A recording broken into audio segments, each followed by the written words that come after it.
নমস্কার, Rupa's daily diary থেকে সবাইকে স্বাগত। আজকে আমি বানাবো ছোট আলুর দম। এখানে আমি কিছুটা ছোট আলু ভালো করে ধুয়ে পরিষ্কার করে নুন দিয়ে সেদ্ধ করে এই খোসাটা ছাড়িয়ে নিয়েছি। এখানে আমি অল্প কিছুটা কড়াইশুঁটি নিয়েছি। এখানে মিডিয়াম সাইজে দুটো পেঁয়াজ আমি কুচি করে নিয়েছি।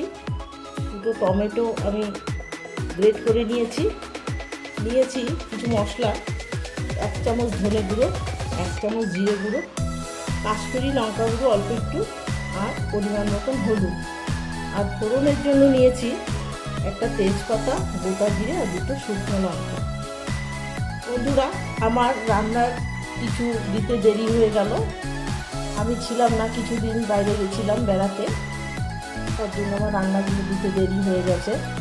তো আমি বেড়ানোর সমস্ত ছবি যেরকম পারবো আমি সেরকমভাবে পোস্ট করব আমার চ্যানেলে। আপনারা অবশ্যই দেখবেন আর আমাকে একটু সাপোর্ট করবেন।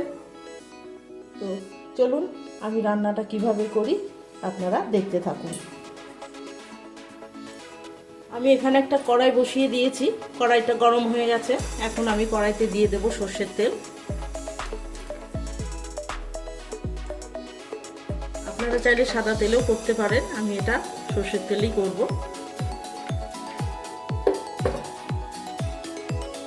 প্রথমে আমি তেলটা গরম হলে আলুটা ভেজে নেব।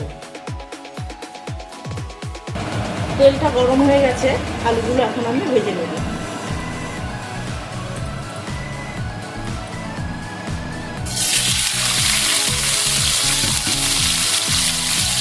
আলুগুলো একটু আমি লাল লাল করে ভেজে নেব।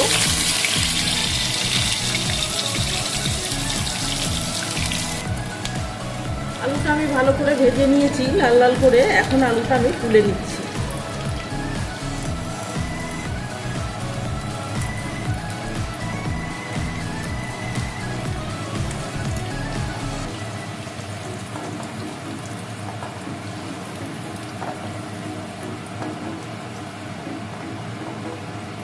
সব আলুগুলো আমি তুলে নিয়েছি। কড়াইয়ের মধ্যে তেল আছে, আমি অল্প একটু তেল দেবো কড়াইয়ের মধ্যে।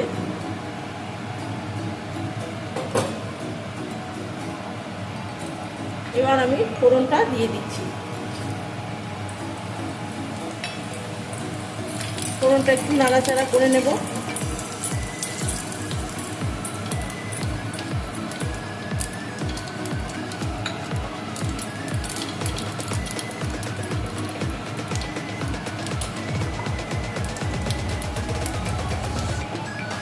কেটে রাখা পেঁয়াজটা আমি এখন দিয়ে দেবো।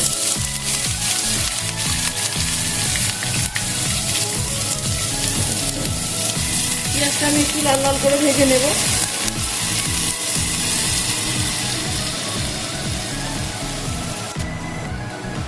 পেঁয়াজটা আমি লাল লাল করে ভেজে নিয়েছি। এখন দেব পরিমাণ মতন আদা রসুন বাটা। দেবো অল্প একটু আদা বাটা, অল্প একটু রসুন বাটা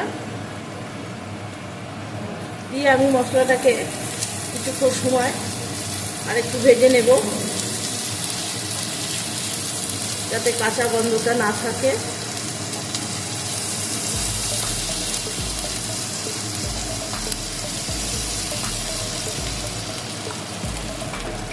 আদা রসুন দিয়েও আমি ভালো করে নাড়াচাড়া করে নিয়েছি। এখন দেব টমেটো বাটা,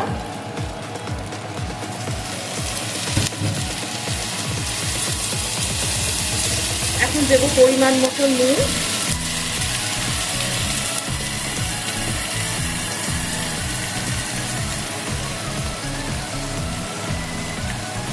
চামচ পরিমাণ নুন দিয়েছি।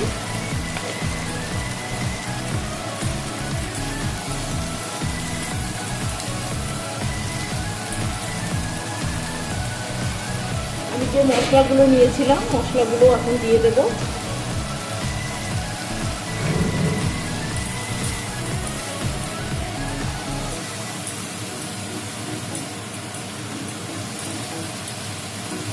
আমি অল্প কড়াইশুঁটি নিয়েছি, কড়াইশুঁটিও দিয়ে দেব, দিয়ে ভালো করে মশলাটা আমি কষিয়ে নেব।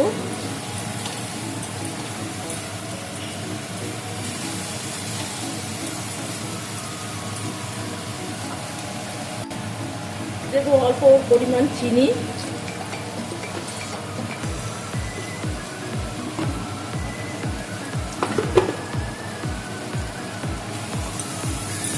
মশলাটাকে আমি খুব ভালো করে কষিয়ে নেব।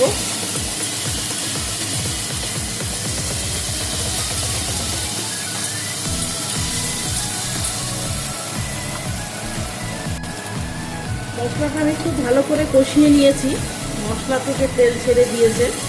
এখন ভেজে রাখা আলুগুলো এর মধ্যে দিয়ে দেব।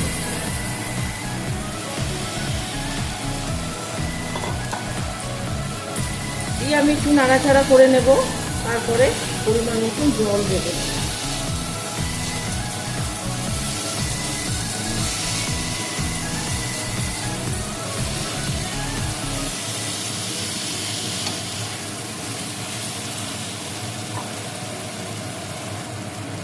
দিয়ে দেবো পরিমাণ মতন জল।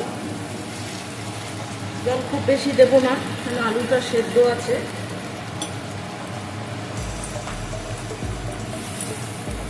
ভালো করে নেড়ে চেড়ে এখন আমি ঢাকা দিয়ে দেব।